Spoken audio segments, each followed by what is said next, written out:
Hier, dans le Motor Cycle News, tombait une bombe absolue dans le monde de la MotoGP. On annonce, dans un journal que je rappelle extrêmement sérieux, Fabio Quartararo en 2020 à la place de Maverick Viñales chez Yamaha officiel. Et donc bonjour à tous, on se retrouve pour une nouvelle vidéo, enfin. Je suppose que vous vous dites merde, putain, il n'y a plus assez de vidéos, qu'est-ce que tu fais? Excusez-moi, on reprend, on blablote pas, on continue tout sur notre sujet, on va pas parler de ça pendant 50 ans, excusez-moi, point barre. Parlons du coup de notre cher Fabio Quartararo. On voit un Fabio actuellement qui, je pense, fait briller notre petit drapeau français qui est au fond de notre cœur. On voit un grand un Fabio Quartararo qui, je suppose, en impressionne plus d'un. Nous-mêmes en plus les Français parce que beaucoup de gens n'attendaient pas spécialement grand chose de Fabio et actuellement on a vu une news comme je vous l'ai dit en début de vidéo qui est sortie dans le Motor Cycle News et je le répète encore une fois c'est un journal qui est extrêmement sérieux, ce n'est pas quelque chose qui est fait à la va-vite, ce n'est pas un closer de la MotoGP, c'est pas un closer de je ne sais trop quoi, non c'est vraiment un truc qui est bien construit, bien fait et qui quand ça amène des choses, ça amène pas des choses dans le vent et ça dit pas des choses voilà pour faire du buzz ou quoi que ce soit. Et donc du coup, ce n'est pas rien de voir ça, et du coup, on va pouvoir s'amener des petites idées, s'amener des hypothèses, si oui ou non, c'est possible de voir Fabio Quartararo chez Yamaha en 2020. Je vous ai donc coupé la vidéo en trois parties. Vous avez donc la question qu'on va se poser, est-ce que c'est possible? Je vais vous répondre dans une première partie, oui, dans une deuxième partie, non, et on va finir par se poser la question, si tout ça se passait, mais où va aller Maverick Viñales? Commençons tout de suite par la question du jour. Est-ce que vous voyez Fabio Quartararo remplacer Maverick Viñales pour 2020? Dites-moi en commentaire, comme d'habitude. Vous avez aussi le petit en haut, ici ou ici, je sais jamais, c'est chiant parce que c'est retourné la caméra, j'y comprends rien. Enfin bon, vous avez le petit en haut à droite de votre écran, ça c'est sûr. Vous pouvez voter, comme ça je vois un petit peu votre avis, et puis en commentaire, comme d'habitude, vous développez. Et commençons donc par notre première partie. Oui, c'est possible. Oui, j'y crois. Pourquoi? Tout d'abord, Fabio Quartararo, il est extrêmement fort. Il n'y a pas grand chose à dire pour l'instant. Alors en MotoGP tout tourne, hein, il n'y a aucun problème là-dessus. Vous pouvez être très fort à un moment et c'est la cata après. L'exemple, le meilleur exemple, et il est français, c'est Johann Zarco qui a dominé quand même, je pense, pas mal de gens sur cette Yamaha et qui au final maintenant se casse les dents sur la KTM. Alors il y a beaucoup de raisons, blablabla, mais voilà, si on parle uniquement de niveau, il était très haut, maintenant il est très bas. Donc du coup, pour l'instant, Fabio, il est en position de force. Donc c'est vrai que du coup, les dirigeants chez Yamaha ont raison de penser du coup ok, on a un pilote qui est très fort, est-ce qu'il ne faut pas non plus l'amener au sommet, sachant que nous, nos pilotes chez Yamaha officiels, c'est pas génial. C'est là déjà des premiers points qui est, je pense, central, c'est que Fabio, il a le niveau, il est très fort. Maintenant, il y a plein d'autres points. Le deuxième point, je pense que franchement, chez Yamaha, il y a aussi un questionnement sur le cas Johann Zarco. Il y a eu un questionnement sur est-ce que c'était vraiment le bon choix de ne pas garder Johann Zarco. Est-ce que c'était le bon choix de mettre de côté Johann Zarco parce que Valentino Rossi est imbougeable et parce que Maverick Viñales avait signé un contrat. Et du coup, je pense que Yamaha se posait la même question aujourd'hui avec Fabio Quartararo où on s'est dit est-ce qu'au final on va pas refaire la même erreur qu'avait Johann Zarco? Ça veut dire écarter ce pilote alors qu'on voit qu'il a du talent, on voit qu'il est fort, on voit qu'il est fait pour rouler sur une Yamaha. Ça fait très longtemps qu'on le suit, ça sera un autre point juste après. Mais du coup, voilà, ne pas rater le cas Fabio Quartararo, pardon. C'est important de ne pas le faire, à mon avis en tout cas, les mêmes erreurs qui ont pu être faites avec Johann Zarco. Et quand on parle du niveau de l'un, donc bien sûr de Fabio Quartararo qui est extrêmement fort, on peut parler du niveau de l'autre. Et Maverick Viñales, on va pas se mentir, franchement en ce moment, c'est difficile. Et si ça serait qu'en ce moment, depuis un mois, 2 mois, ça serait pas très grave, hein, on va pas se mentir. Le problème maintenant de Maverick Viñales, c'est qu'on voit un Viñales ne pas arriver à performer, faire des contre-performances, j'ai même envie de vous dire, depuis j'ai presque 2 saisons, hein, parce que Vignales a fait un début de saison il y a 2 ans stratosphérique, mais depuis cette fin de début de saison assez grandiose, Maverick Viñales, ça rame, ça rame, ça rame. Je peux pas vous dire qu'il est mauvais, parce que Viñales, il a aussi beaucoup de malchance, il a aussi Niama qui n'est pas au niveau. Hein. Tous les arguments qu'on met pour Valentino Rossi, on peut les mettre pour Maverick Viñales. Maintenant, Rossi, je le rappelle souvent, mais il est 9 fois champion du monde. Valentino Rossi, il a 40 ans. Bon, c'est pas qu'il a plus rien à prouver, parce que on est toujours là à dire on veut ça, on veut ça, on veut ça. Mais Valentino Rossi, sa carrière, on va dire que le gros de sa carrière, il l'a fait. Maverick Viñales, le gros de sa carrière, il doit être en train de l'écrire normalement. Et pour l'instant, il ne l'écrit pas du tout. Donc c'est aussi l'un des points pour moi qui peuvent rendre possible le fait que Fabio Quartararo parte chez Yamaha à la place de Maverick. C'est tout simplement parce que Maverick, on lui a fait confiance depuis quelques années et ça n'a pas été le pilote du renouveau. Je vous rappelle, comme d'habitude, que Maverick Viñales n'est pas là pour faire de la figuration.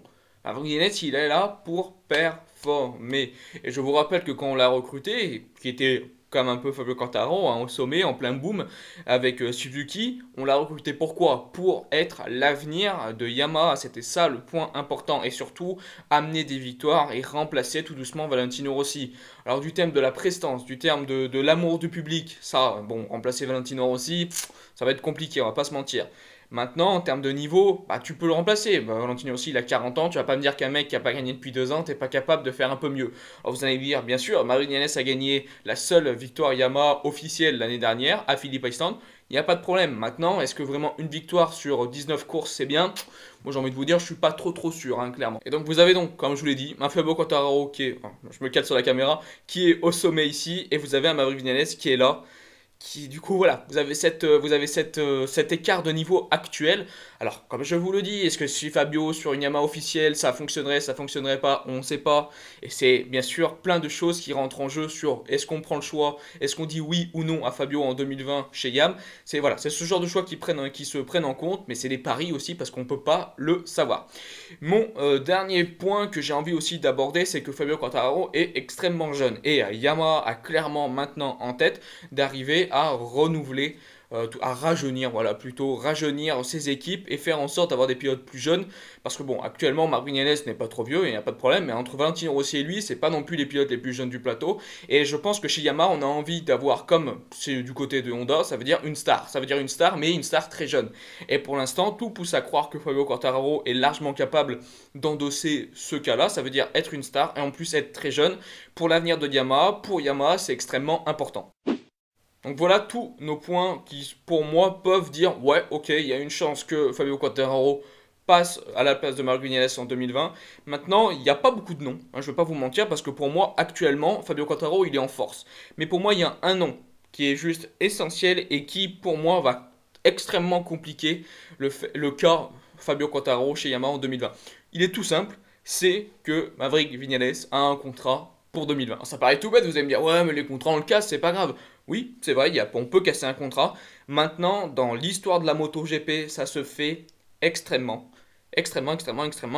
rarement.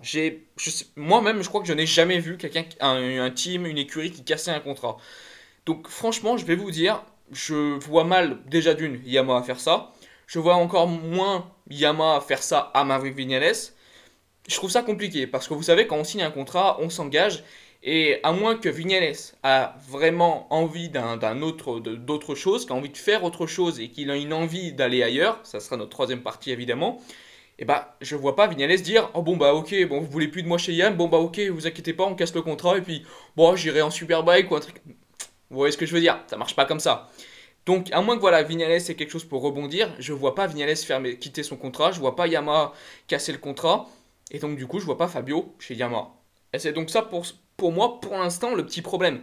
C'est que vous avez tout qui peut mener, bien sûr, à Fabio chez Yamaha, encore plus s'il continue sur de telles performances et qu'il continue avec de tels résultats.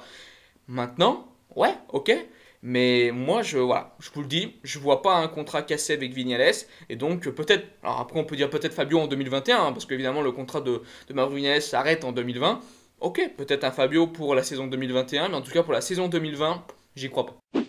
Et donc, pour approfondir notre dernière partie, si jamais Maverick Viñales devait partir de chez Yamaha, si Fabio Quartararo devait arriver chez Yamaha officiel pour la saison 2020, où irait Maverick Viñales? C'est aussi une grosse question. Allez, on se dit, le contrat est cassé, Viñales n'aime plus Yamaha, il en a marre. Hop, Yamaha on en a aussi marre de Viñales, tac tac tac, hop, ciao, Viñales se casse. Ou il pourrait rebondir. Pour moi, Suzuki, je ne les vois pas bouger leur pilote, c'est full. Honda, pourquoi ils bougeraient leur pilote? Ils ont les deux plus grands champions du monde, en tout cas actuellement, qui tournent. Enfin, l'un des plus grands. Enfin bon, vous me comprenez quoi. Yamaha, bon bah du coup, je vois pas. Moi personnellement, je vois Valentino Rossi encore continuer. Alors je sais qu'il y a certains qui vont dire, mais pourquoi on remplace pas Valentino Rossi? Je pense clairement, hein, pour Valentino Rossi, c'est les résultats d'une part, mais d'une énorme part, c'est ça. C'est triste à dire, mais Valentino Rossi, il apporte hein, en termes de thunes, et même que ce soit sur les circuits, enfin pour tout le monde. De toute façon, Valentino Rossi, pour tout le monde, que tu sois revendeur de casquettes, que tu vendes des billets, que tu sois officiel Yamaha ou quoi que ce soit, tu te fais masse de blé avec Valentino Rossi. C'est un nom qui vend. Alors, tu vas pas remplacer Valentino Rossi par un jeune de 19 ans que pratiquement personne ne connaît sur le grand public, je parle évidemment. Donc voilà, c'est Valentino Rossi, je pense moi personnellement, qui va encore continuer dans les années d'après. Donc chez Yamaha, t'es plein. Où c'est que vous voulez aller? Ducati? Allez, t'aurais peut-être une chance chez Ducati si Danilo Petrucci est remplacé. Maintenant, on sait que Jack Miller fracasse la porte pour vouloir cette place de première, pour première Ducati. Donc j'ai envie de vous dire, et à mon avis, Ducati va pas favoriser un pilote qui part d'une autre machine alors qu'ils ont déjà un jeune qui est très fort en plus, qui est sur déjà une Ducati. Donc pour moi, Ducati, c'est plein. Aprilia, c'est plein. Puis bon, je vois pas Vignales casser son contrat pour aller chez Aprilia ou même pour aller chez KTM. Donc j'ai envie de vous dire, où c'est qu'on va, hein? Où c'est qu'on va pour moi avec Vignales? C'est compliqué à dire, donc tout pousse à croire que Vignales, il va tout faire pour continuer chez Yamaha, il va se battre absolument pour continuer chez Yamaha, parce que actuellement pour la MotoGP, il n'y a pas vraiment de, on n'a pas vraiment de point de chute. On n'est plus comme avant où on avait plein de motos avec des pilotes qui avaient un niveau, on va dire, inférieur aux autres. Maintenant, le niveau est extrêmement élevé et tout le monde est très très fort en MotoGP. Donc voilà, après c'est mon avis, comme je vous l'ai dit en début de vidéo, il y a beaucoup de points oui, il y a beaucoup de trucs qui te disent oui, ok, il y a des possibilités, oui c'est possible, oui il y a des chances. Maintenant pour moi, maintenant pour moi, il y a trop de, enfin il n'y a pas trop de points négatifs, mais les points négatifs qu'il y a, ils sont pour moi, je sais pas, trop forts, je sais pas comment dire, rédhibitoire, je crois que c'est ça, ouais, attention, la tête, rédhibitoire. Pour moi, voilà, ça bloque complètement la possibilité de Fabio d'aller chez Yam en 2020. Comme je vous l'ai dit, pour moi en 2021, il y a de grandes chances, on peut y croire si Fabio continue sur ses résultats, hein, bien sûr. Mais avant 2021, j'y crois pas. Dans tous les cas, moi, voilà, on arrive à la fin de cette vidéo. Je vous remercie de l'avoir regardé. Si ça vous a plu, n'hésitez pas à liker, partager, commenter. Je dis bye bye les potes. Ciao.